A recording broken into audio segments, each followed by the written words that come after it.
بسم اللہ الرحمن الرحیم، السلام علیکم۔ یقیناً آپ سب خیریت سے ہوں گے، ٹھیک ہوں گے، تندرست ہوں گے۔ کسی وجہ سے آج کچھ ایسا ہوا کہ اردو کی جو 2 کلاسز میں نے پلان کی ہوئی تھی، 2 لیکچرز پلان کیے تھے، شاید کل ہماری بات بھی ہوئی تھی کہ میں کل آپ کو سننے اور بولنے کا یعنی بات چیت کا جو ایک حاصل تعلم رہتا ہے اس کے ساتھ ہم ایک لکھنے کا بھی شامل کریں گے، لیکن وہ حضرت علی کا فرمان ہے نا کہ میں نے اپنے ارادوں کے ٹوٹنے سے اللہ تعالیٰ کو پہچانا ہے۔ تو آج میرے ساتھ بالکل وہی ہے کہ میں نے کل سے ارادہ کیا ہوا تھا، آج بلکہ میل بھی 2 لیکچرز کی کہ آج ہم 2 صلاحیتوں پہ کام کریں گے اور وہ ہو نہیں سکا کسی وجہ سے، تو آج ہم ایک ہی پڑھیں گے کیونکہ وہ جو ارادہ تھا، جو پلاننگ تھی، وہ ساری خراب ہوگی۔ ٹھیک ہے جی، تو سبق ہمارا اخلاق حسنہ ہے، لیکچر نمبر 9 ہے ہمارا، اور بات چیت کا جو ایک حاصل تعلم ہمارا رہ گیا اس پہ ہم بات کر لیتے ہیں کیونکہ 9:30 بجے آپ کی کیمسٹری کی کلاس ہے۔ حاصل تعلم ہے جی اخلاقی اور معاشرتی امور وغیرہ سے متعلق اپنی گفتگو میں موضوع الفاظ، تراکیب، ان پر مشتمل روزمرہ اور بامحاورہ زبان استعمال کر سکیں۔ الفاظ بھی ایسے ہوں جو موضوع ہوں، جی فاران گرلز، اور الفاظ و تراکیب کا ہم اپنی گفتگو میں استعمال کریں اور بامحاورہ زبان کا فوراً سے سوال کر لیا کریں۔ اچھا جی، اگر ہم بات کریں اخلاقی اور معاشرتی امور پر، سب سے پہلا حصہ جو ہے، تو کچھ اندازہ ہے کہ اخلاقیات اور جو ہمارے معاشرتی امور ہیں وہ کیا ہو سکتے ہیں؟ کچھ اندازہ ہو آپ کو؟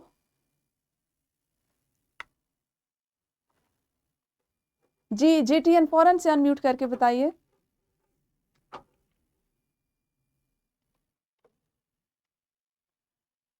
ٹیچر، جو ہمارے معاشرے میں رہنے کے اخلاقیات ہوتی ہیں، ان کے وہ کام جو ہمیں معاشرے میں رہنے کے لیے کرنے ضروری ہوتی ہیں۔ جیسا کہ اخلاق سے کام، جیسا جیسا کہ کہ ہم جیسے کہ اچھا اخلاق ہمیں کرنا چاہیے، اور ہمیں قانون کی پابندی کرنی چاہیے اپنے آپ پہ، ہاں، اللہ قانون کی پاسداری ہے، سچائی کا ساتھ دینا چاہیے، یس دھوکہ دہی سے، فریب سے گریز کرنا چاہیے، با ادب اور با اخلاق رہنا چاہیے۔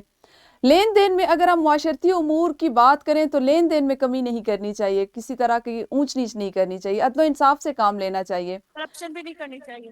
کرپشن نہیں کرنی چاہیے، ملاوٹ جس کو کہتے ہیں وہ نہیں کرنی۔ تو یہ کیا ہے؟ یہ ہمارے اخلاقی اور معاشرتی امور ہے نا، ہماری روزمرہ زندگی سے متعلق ہیں۔ اب ان امور پہ جب ہم بات کرتے ہیں تو ہمارا ذخیرہ الفاظ ایسا ہونا چاہیے کہ جس میں الفاظ و تراکیب کا شمار ہو جو روزمرہ کے مطابق درست ہو، اور اس میں محاورات کا استعمال کیا جائے۔ اگر میں کچھ عنوانات جیسے میں نے لکھے تھے، سچائی اور دیانتداری، یہ ہمارا ایک معاشرتی بھی پہلو ہے اور اخلاقی پہلو بھی ہے۔ سچ بولنے کو فروغ دیں، ایمانداری سے کام لیں۔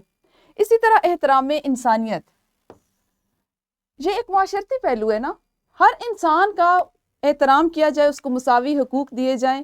یہ جو ہم ایک تفریق میں پڑ جاتے ہیں ذات پات کی وجہ سے، رنگ کی وجہ سے، نسل کی وجہ سے، قومیت کی وجہ سے، مذہب کی وجہ سے، تو اس سے ہمیں اجتناب کرنا ہوگا۔ یہ بھی ہمارا ایک اخلاقی فریضہ ہے نا۔ پھر بڑی ضروری چیز ہے جس کی میں یہ محسوس کرتی ہوں کہ جس کی کمی کا ہم لوگ بہت شدت سے شکار ہے، وہ ہے عفو درگزر۔ ہمارے ساتھ اگر ہماری سمجھ کے مطابق خدا نخواستہ ذرا سی زیادتی ہو جائے تو ہم جب تک اس کا بدلہ نہ لے لیں ہمیں اس وقت تک سکون نہیں ہوتا۔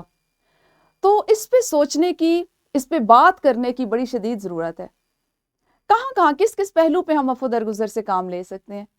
یہ تو ہمارے نبی صلی اللہ علیہ وسلم کا بھی حکم ہے نا کہ آپ جہاں تک ممکن ہو کہ کوشش کریں کہ اگر کسی نے آپ کے ساتھ زیادتی کی تو اس کو معاف کر دیں، کیونکہ بدلہ لینے کی استطاعت ہے، آپ کے پاس طاقت ہے، معاف کر دینا اس سے زیادہ افضل ہے، اس سے ایک درجہ اوپر ہے۔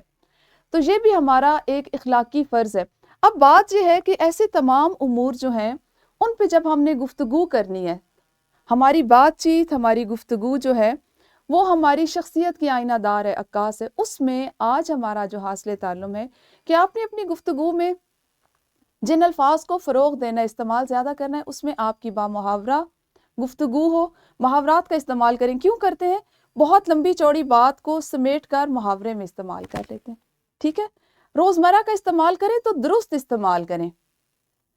ایسا نہیں ہے کہ مذکر کو مؤنث، مؤنث کو مذکر، واحد کو جمع اور جمع کو واحد بولتے ہیں۔ ٹھیک ہے، تو یہ آج کا جی آپ کا موضوع ہے، انسان کا طرز کلام اس کی شخصیت کا عکاس ہوتا ہے۔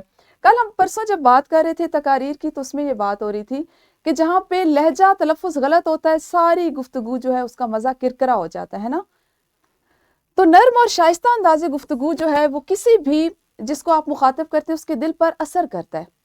ٹھیک ہے, اس کی انسان کی عزت میں اور اس کے سکون کا اور اس کے لیے ایک آپ یہ کہہ لیں کہ اس کو عزت دینے کا, اس کو معزز سمجھنے کا ایک ذریعہ بنتا ہے.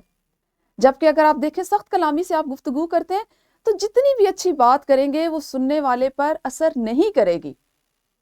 اس کو لگے گا یہ مجھے بے عزت کر رہا ہے, یہ مجھے ڈانٹ رہا ہے, یہ مجھ پر طنز کر رہا ہے.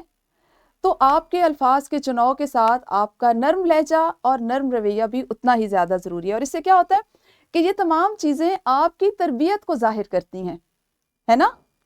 جیسا آپ گھر میں بولنے کی مشق کریں گے, جیسا آپ اپنے ساتھیوں کے ساتھ رہیں گے, ویسی ہی گفتگو کو آپ اپنا شعار بنائیں گے. اسی گفتگو پہ وہی آپ کا طریقہ بن جائے گا, وہی آپ کی زندگی کا ایک حصہ بن جائے گا. اور یہ ہماری معاشرتی زندگی میں بہت اہم رکھتا ہے. آپ کو پتہ ہے بڑے سے بڑا کام جو ہے, مشکل سے مشکل کام بھی اچھے اخلاق اور میٹھی زبان اور نرم رویے کی وجہ سے کتنا آسانی سے ہو جاتا ہے.